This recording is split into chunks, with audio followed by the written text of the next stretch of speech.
संभव की सीमा को जानने का एक ही तरीका है असंभव से आगे निकल जाना। हेलो दोस्तों, मेरा नाम कैलाश कुमार। आज फिर मैं आपके लिए लेकर आया हूँ एक छोटी सी कहानी है उस गांव की जहां पर काफी टाइम से सूखा पड़ा हुआ था। लोग पानी के लिए तरस रहे थे, उनके खेतों में पानी नहीं था और वो अपना खेती बाड़ी सही तरीके से नहीं कर पा रहे थे। तभी धीरे धीरे पता चला कि एक बहुत ही महान बाबा जी गाँव में आए हुए हैं और वो बहुत ही सिद्ध पुरुष थे और वो ये बता देते थे कि भाई कहाँ पर पानी आएगा। वो ये बता रहे थे, लोग बाग जा रहे थे उनके पास में, वो सबको बता रहे थे कि आपकी समस्याओं का हल कैसे होगा।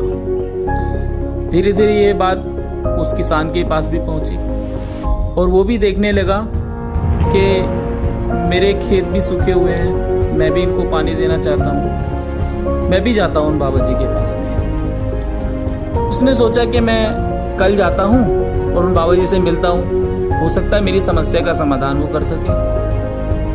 तभी वो अगली सुबह में उन बाबा जी से मिलने के लिए गया और जाकर उन बाबा जी से मिला। बाबा जी अपने गद्दी पर बैठे हुए थे और लोगों को प्रवचन दे रहे थे। जैसे ही वहां पर प्रवचन खत्म हुआ, वो बाबा जी के पास गया। बाबा जी से बोला, बाबा जी मैं आपका नाम सुन करके यहाँ पर आया हूँ और मेरी एक समस्या है, विकट समस्या है। मैं विकट समस्या से जूझ रहा हूँ। मेरे गांव में पानी की समस्या हो गई है, काफी टाइम से बारिश नहीं हुई है, लोगों के खेत सूखे हुए हैं, मेरे घर में पानी पीने के लिए भी नहीं है, मेरा कुआं भी सूख गया है, मैं क्या करूँ? बाबा जी मैं बहुत परेशान हूँ। तो बाबा जी ने कहा, बच्चा इतना परेशान क्यों होते हो? तुम एक बार अब तुम जाओ और अपने खेत में जाकर कहीं पर भी 100 फुट का गड्ढा खोदो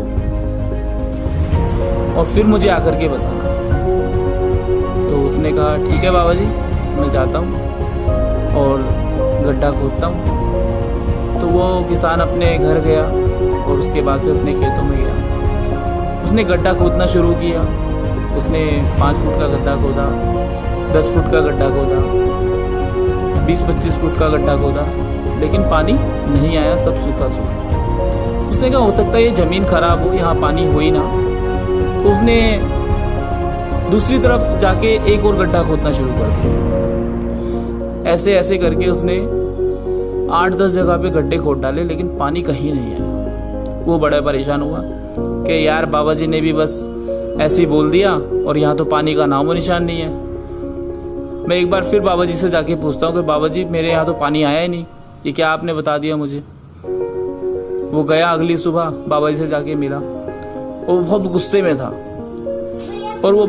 में था और उसने बाबा जी से बोला, बाबा जी आपने बोला मैं अपने खेत में गड्ढा खोदूंगा तो मेरे खेत में पानी आ जाएगा, लेकिन वहां तो कोई पानी आया ही नहीं। तो बाबा जी ने कहा, शांत हो जाओ और मुझे आराम से बताओ कि क्या समस्या है। कि बाबा जी मैंने जैसे ही गड्ढा खोदा और 10-5 फुट मैंने खोदा, 20 फुट भी मैंने गड्ढा खोदा, लेकिन कोई पानी ही नहीं आया। फिर मैंने दूसरा गड्ढा खोदा, ऐसे ही मैंने तीसरा खोदा, चौथा खोदा, लेकिन पानी तो आया ही नहीं।